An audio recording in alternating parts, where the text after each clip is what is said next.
เป็นจุดกันน้ำขึ้นมาเนี่ยอาจจะเป็นเองเดี๋ยวเพิ่นก็จะปูยางนี่เพิ่นปรับซันเบสก็เป็นดีเยี่ยมพอยพี่น้องเลยเตรียมปูหนอนทางย่างสบายดีพี่น้องพบกันเส้นเก่าเส้นเคยกับทีมงานซ่อง YouTube สวัสดิ์บรรณา วันนี้ข้าพเจ้าจะนำพาท่านผู้ชมไปรับชมความคืบหน้าในการก่อสร้างโครงการก่อสร้างกันเจือนหรือว่าคูกันน้ำอยู่ที่เขตเมืองหาดไซฟองนครหลวงเวียงจันทร์คือท่านผู้ชมเห็นอยู่ในนี้ก็แม่นเขตบ้านธนาเมืองหาดไซฟองนครหลวงเวียงจันทร์นี่คือจุดนี้เห็นบ่ก็การก่อสร้างของเพิ่นนี่ถือว่าสำเร็จไปหลายเลยพี่น้องเป็นทางกันเจือนและคูกันน้ำในขอบเขตเมืองหาดไซฟองนครหลวงเวียงจันทร์นี่ก็จะเป็นเขตบ้านธนาเมืองหาดไซฟองนครหลวงเวียงจันทร์คือจุดที่เห็นรถไถกำลังดูดปรับสายอยู่นั้นก็ไม่เมื่อก่อนเพิ่นเฮ็ดเป็นดูดสายพี่น้องเพิ่นได้มั่งชุดดูดทรายมาแต่พุดออกแล้วเพิ่นก็ได้เตรียมปรับทรายแล้วก็จะได้ทมดินแล้วก็คูกันน้ำขึ้นนี่ก็จะเป็นกันน้ำกันเส้นแล้วก็เป็นแบบไปจะพาท่านผู้ชมออกจากนี่นะขี่ขึ้นไปพี่น้องขึ้นไปจนฮอดพุ่นแถวเขตพันมั่นจะนำพาท่านผู้ชมไปรับชมว่า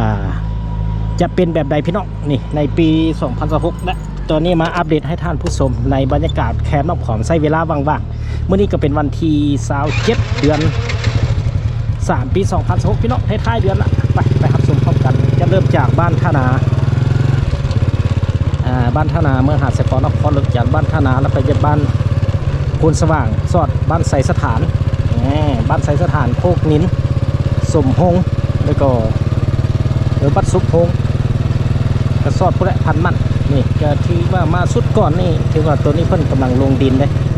เห็นปะเขาเก็บประเทศนี่ก็สวยงามโอ้ประเทศคูตัวนี้ขึ้นเห็นปะทางผสมกันก่อนกันเจือนจะเป็นแบบกันน้ำที่เรียบร้อยพี่น้องก็คือว่าระดับนี้สูงเกือบเทียงหลังคาตูน้อยนี่เทียสูงผสมกันพี่น้องก็ถือว่าเป็นการรองรับระดับน้ำในปี2026นี่หลายพอสมควรก็ถือว่าต้องขอบใจ FC ทางภายในและต่างประเทศที่สนับสนุนซ่องสวัสดิ์บรรณาด้วยดีเสมอนะครับผู้ชม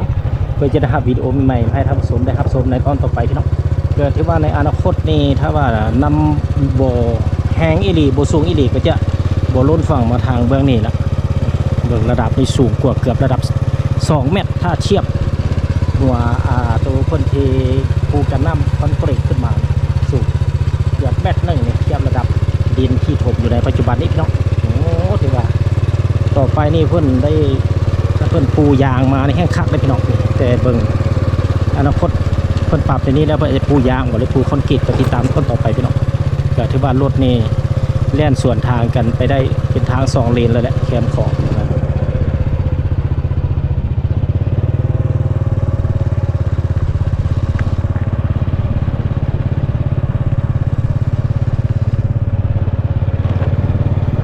สวยงามพี่น้องไปมาได้สะดวกสบายถือว่ายามเช้าตอนแรงก็สามารถมาย่างออกกำลังกายได้ในหลังบ้านขอบเขตบ้านธนาวิทนาไปนี่ก็จะเป็นบ้านพลสว่างออกพลสว่างไปก็จะเป็นบ้านไซสถานบ้านไซสถานเราโคกนิ้นฮอดพุ่นแหละเมืองหาดไซฟองเนาะมันจะขึ้นเมืองหาดไซฟองนครหลวงวิจารณ์พุ่นแหละโคกนิ้นไปพุ่นจะไปขึ้นกับเมืองศรีสัตนาเลยพี่น้อง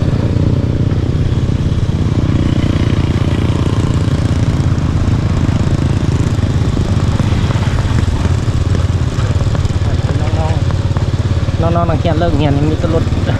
ดัดแปลงไปพี่น้องเอ้ยกำลังวัยรุ่นวัยคึกขนองมักแท้ๆผนังได้ถมดินขึ้นอีกเดี๋ยวพี่น้องนี่จุดนี้ถมดินขึ้นเติมเลยยังเหลือประมาณ60 เซนบัดนี้คูกันน้ำที่เพิ่นที่เป็นจุดกันน้ำขึ้นมาเนี่ยอาจจะเป็นลงสั้นซับเบสแล้วก็จะเป็นลงเบสคอตแหละติดตามต้นต่อไปก็เลย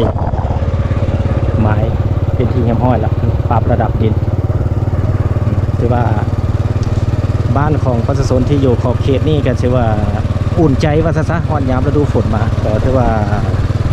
จะบ่มีความเสี่ยงที่ให้น้ำท่วมมาถึงจุดนี้ได้ แต่นี้ไปก็จะเป็นเขตบ้านโพนสว่าง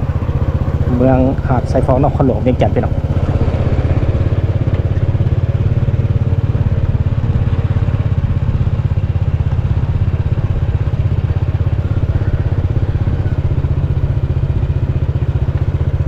แต่ว่าอีกหนึ่งบรรยากาศที่ทีมงานซ่องสวรรค์บรรณาได้มาอัปเดตโครงการก่อสร้างคูกันน้ำอยู่เขตเมืองหาดไซฟองและเมืองศรีสัตนนครหลวงเวียงจันทร์มาให้ทานผู้ชมได้รับชมวันที่27เดือน3ปี2026นั่นเองพี่น้องโอ้ถือว่าแล้วเป็นที่เรียบร้อยมีเพียงแต่จะได้ปูยางหรือว่าติดตามพี่น้องก็บ่ได้เห็นโครงการเพิ่น บ่ได้สืบถามเบิ่งว่าเพิ่นจะปูคอนกรีตบ่หรือว่าปูยางหรือว่าลงหินธรรมดาก็บ่ได้รับทราบนะเพิ่นพี่น้อง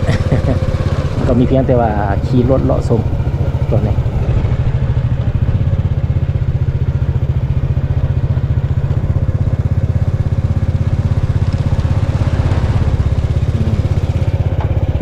ขอบเขตนี้ก็จะเป็นบ้าน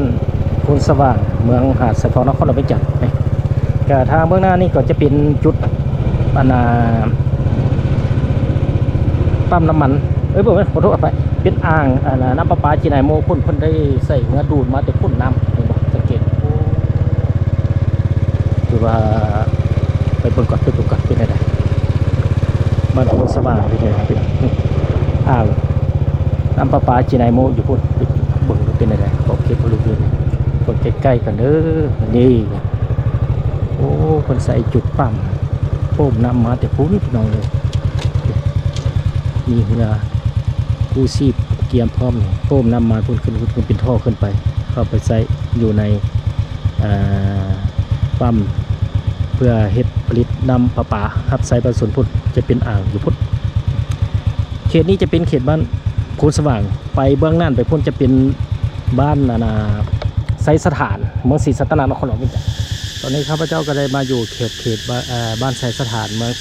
ศรีสัตนนครหลวงเวียงจันทร์พี่น้องวันนี้จะพาท่านผู้ชมพุ่นละขี่รถขึ้นไปจนฮอดพุ่นเขตพันมั่นนี่ก็ถือว่าเพิ่นก่อสร้างคูกันน้ำสำเร็จเป็นดีเรียบร้อยคือเพียงแต่จะปูเก็บถ่ายอยู่ในขอบเขตนี้โอ้ถือว่างานตายอีกแล้วนี่พี่น้องเลย วันนี้จะขึ้นไปพุ่นแหละไปออกเขตบ้านพันมั่นพี่น้องก็ถือว่าต้องสืบต่อไปจะต้องขอขอบใจ FC ทั้งภายในและต่างประเทศที่สนับสนุนช่องสวรรค์บรรณาที่มารับชมการอัปเดตคูกันน้ำในขอบเขตเมืองหาดไซฟองและเมืองศรีสัตนนครหลวงเวียงจันทร์มาให้ชมในปี2026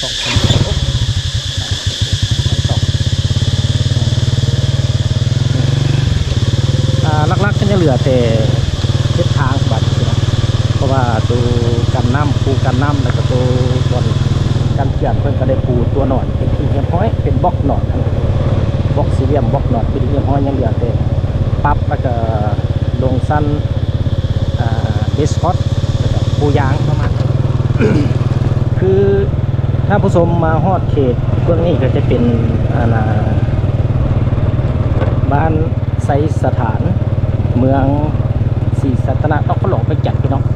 หลังจากไซสถานแล้วก็จะฮอดเป็นบ้านโคกนินบ้านบัดซุปบ้านพันมันและบัดนาบโอ้สะดวกสบายแล้วพี่น้องเลยถือว่าเป็นอีกหนึ่งสถานที่เขาก็สามารถมาย่างออกกำลังกายในยามหัวแรงได้เลยพี่น้องเลย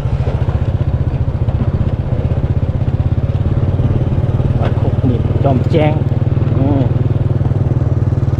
เขตนี่ไซสถานจะมาสุดอยู่ขอบเขตนี้นี่ก็จะเป็นวัดโคกนินนี่คือท่านผู้ชมเห็นจะเป็นวัดโคกนินเมืองศรีสัตนนครหลวงเวียงจันทร์โอ้คนจะอันนั้นแท้เนาะมีแต่จะ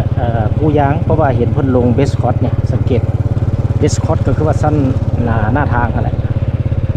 เป็นซับเทคนิคขวาทางพี่น้องถ้าอยู่ขวาทางกันก็ถือว่าเป็นโอกาสดีแล้วพี่น้องพอมาเห็นภูกันน้ำสูงขึ้นแบบนี้กับแบบอยู่กับแบบมั่นใจประชาชนที่อาศัยเรียบตามเส้นทางถนนท่าเรือเนี่ยขอเขตนี้ก็ถือว่ามาเห็นแบบเสียก็สะดวกสบายดีใจแหละเพราะว่าจะโอกาสเสี่ยงที่น้ำจะท่วม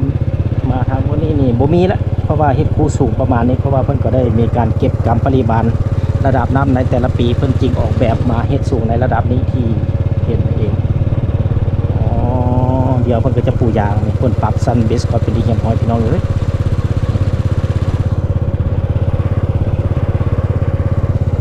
ออกจากนี้ไปก็จะเป็นขอบเขตบ้านจอมแจ้งทางบางนาก็จะเป็นขอบเขตบ้านจอมแจ้งเมืองศรีสัตนานครหลวงเวียงจันทร์มาเมื่อก่อนปีกายคือว่าอยู่ในช่วงกำลังเร่งลงมือก่อสร้างมาปีนี้คือว่าสำเร็จเป็นที่เยี่ยมโอ้เพิ่นจุดนี้เฮ็ดเป็นบ่อนเพื่อมีเหือขึ้นเหือลงนี่พี่น้องในเขตจอมแจ้ง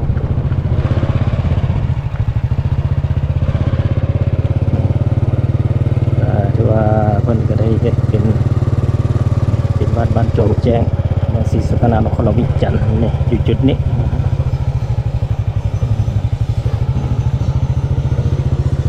ในส่วนเบื้องนี้เพิ่นก็จะเฮ็ดเป็นจุดหนึ่งที่ว่าเป็นบ่อนส่วนสาธารณะเนี่ยต่อไปเพิ่นก็จะได้มีการติดตั้งดอกไฟติดไฟเยืองค้างเป็นจุดอยู่ในนี้เพื่อว่าในยามมื้อออกพรรษาแต่เป็นอีกจุดหนึ่งที่จะได้ชมการแข่งเรือประจำปีนั่นเองพี่น้องก็ที่ว่าบ้านจอมแจ้งเมืองศรีสัตนานครหลวงเวียงจันทร์ก็เป็นอีกหนึ่งบ้านที่ว่ามีชื่อเสียงโด่งดังในการแข่งเรือแต่ละปีนะในช่วงออกพรรษาเด้อพี่น้องเด้อทุกปีเลยบุญช่วงเรือจอมแจ้งมาสันโอคือว่ามีผู้คนและมาถ่ายเครื่องที่อยู่ในจุดนี้ในส่วนทางเบื้องหลังนี้เพิ่นก็ได้มีการปูหญ้าแล้วก็เป็นแบบทางย่างเดินอยู่ในนั้นก็คือว่าในขอบเขตเรื่องบ่าทางเพิ่นก็จะได้เป็นปูแบบหญ้าหรือว่าแบบต้นหนอนปกเนี่ยจะเป็นส่วนสาธารณะอยู่ทางเหลืองบ้านนั่นเองโอ้ถือว่าเงินไผ่อยู่แคมน้ำของซึ่งนี่ก็เรียกว่าโชคดีไปเจอมีการปรับปรุงสวยงามคือเห็นอยู่ในนี้ในยามหัวแรงก็จะมีผู้คนมันยากกำลังกายพี่น้องต้องขอบใจ FC ทางภายในและต่างประเทศที่สนับสนุนช่องสวรรค์บรรณาด้วยดี3 มือมาได้รับชมไปจะได้ทำวิดีโอใหม่ๆมาทำชมได้ชมในตอนต่อไปจะได้เบิ่งจุดนี้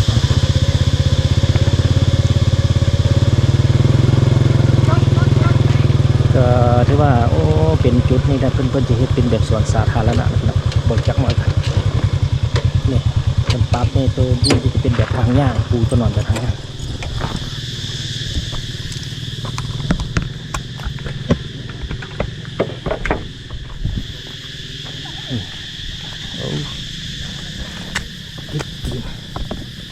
นี่ท่านผสมประเทศเป็นแบบคันไดนี่คันไดนี่เพราะว่าในยามมือออกพรรษาเพิ่นก็จะได้แข่งเรืออยู่จุดนี้นี่จุดนี้แข่งเรือบุญส่งเรือจอมแจ้งที่แบบคันไดคนนั่งคนสมเป็นแบบอยู่หน้าท่าวัดจันทร์เมืองจันทบุรีนครหลวงจันทร์ในพูดจุดนี้โอ้สวยงามอีหลีพี่น้องมาออกกำลังกายได้ด้วยในยามหัวแรงหรือว่าตอนเช้าก็แล้วแต่ความสะดวกของไผมันที่ว่าการก่อสร้างในที่ว่าสำเร็จเกือบ 90% แล้วยังพบเฉพาะกันเฉพาะคูกันน้ำก็ถือว่าเกือบว่าอยากร้อยแล้วแหละ90%ในนอกจากนั้นก็มีเพียงแต่ปรับปรุงปัวแปลงปูยางทางบางนั้นก็ถือว่าสำเร็จขอบเขตวัดจอมแจ้งก็ได้มีผู้คนมาดีนมาสมมาเบิ่งในยามหัวแรงในส่วนเบื้องนั้นพุ่นขึ้นไปฮอดพุ่นก็จะเป็นท่าวัดจันทร์อยู่จุดนั้นพี่น้องที่เห็นอยู่ให้ก็เป็นแบบขอบเขตท่าเรือลักสี่บัดนี้จะพาท่านผู้ชมพุ่นแหละ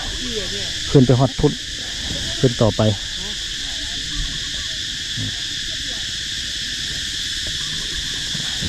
ถ้าว่าเป็นย่ำฝนนี่นะน้ำเลยขึ้นสูงจะฮอดพี่เลยเห็นบ่อนคนย่างคนพี่น้อง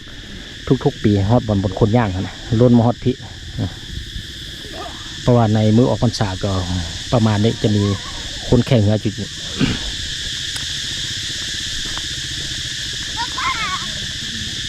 ต้องขอบใจ FC ทางภายในและต่างประเทศที่สนับสนุนช่องสวรรค์บรรณาด้วยยิสามมือมาได้ท่านผู้ชมเพื่อจะได้รับวิดีโอใหม่ให้ท่านผู้ชมได้รับชมต่อไปบัดนี้จะพาท่านผู้ชมขึ้นไปทางเบื้องหลัก4 เก่าพี่น้องอยู่ทางเบื้องเทิงเขตพันมั่นไปเบิ่งว่าบรรยากาศเขตนั้นจะเป็นแบบไหนในปัจจุบันนี้เมื่อนี้ก็เป็นวันที่27 เดือน 3 ปี 2016ที่ทีมงานช่องสวรรค์บรรณาได้นำพาท่านผู้ชมมารับชมในยามหัวแรงแบบสิใช้เวลาว่างๆพี่น้องเลิกเลิกงานแล้วก็ได้มาเบิ่งมาชมเด็กต่างประเทศต้องขี่รถเลาะบ่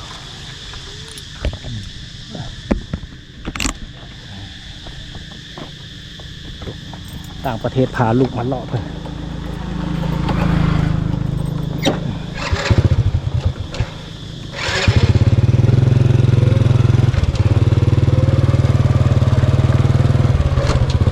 อยู่ในช่วงกำลังอัดดินทางข้างเนี่ยจะอัดดินแล้วกับปูต้นหนอนทางย่างทางส่วนนี้ก็จะเป็นทางยางเนี่ยมีผู้คนมาย่างในยามหัวแรงก็แล้วผู้สะดวกมาย่างตอนเช้าก็ได้บ่เป็นหยังก็แล้วแต่สะดวกของบุคคลมาฮอดขอบเขตนี้ก็จะบ้านจอมแจ้งพี่น้องต่อไปก็จะเป็นบ้านวัดศพเขตฮอดเขตพันมั่นเลยพี่น้องว่าผิดขอโทษขออภัยพี่น้องจะเป็นเขตพันมั่นเขตพันมั่นเมืองศรีสัตนนครหลวงวิจันทร์คนนี้เพราะว่ามาสังเกตโรงแรม